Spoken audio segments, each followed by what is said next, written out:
A 1998 powder blue Ford Taurus isn't anyone's first choice for a vehicle, but it was what I ended up choosing at the lot.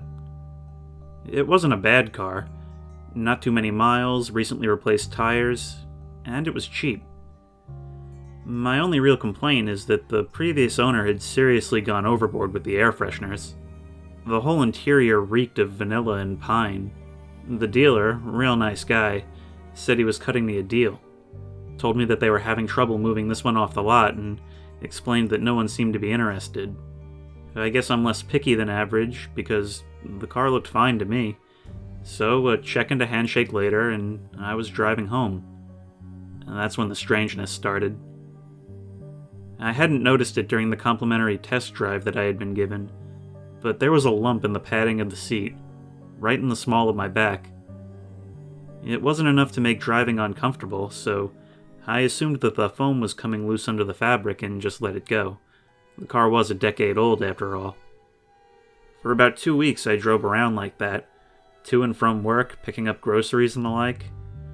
The lump was pushed to the back of my mind, and I had pretty much gotten used to it. Until the day it moved. At first I thought I was imagining things. Foam padding doesn't squirm around, obviously, and it had just been the slightest feeling on my back that had set me off. But no. As I kept driving, it became clear that the seat had shifted. It definitely felt different against my spine. At this point I thought maybe this is what was wrong initially with the seat, that maybe the loose foam had shifted when I first got the car. Once I got home, I decided that I would examine it in more detail. By the time I got into my driveway, that lump was downright irritating. I hopped out of my seat and began to probe the fabric with my fingers. Whatever was in there, I quickly noticed it wasn't foam padding.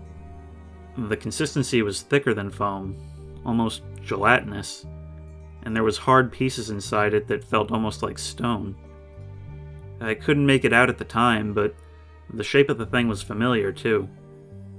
Confirming my suspicions, I also noted for the first time a long seam in the seat that someone had stitched up. The previous owner must have stuck something in there. I hopped back in to take the car to the dealer and complain. This is the sort of thing a salesman should tell you, you know? Maybe they just didn't know about it? After all, I hadn't seen it at first either. I was about halfway to the dealership when the thing in the seat began writhing around. Not a shift like before, but actively crawling underneath the fabric. If you can imagine the feeling of something worming its way across your back, you can probably replicate my reaction. The number on the speedometer doubled. I nearly ruined those recently replaced tires swerving into the dealership parking lot. It didn't take long to find the man who had sold me the car, and even less time to grab him by the shirt sleeve and stammer out what had happened.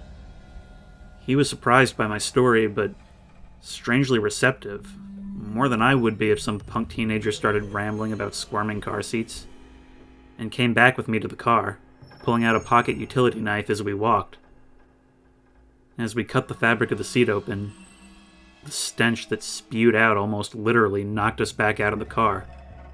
But what we smelled didn't make either of our stomachs turn, nearly as badly as what we saw. Inside the seat, under the fabric, we found a half-rotten human hand.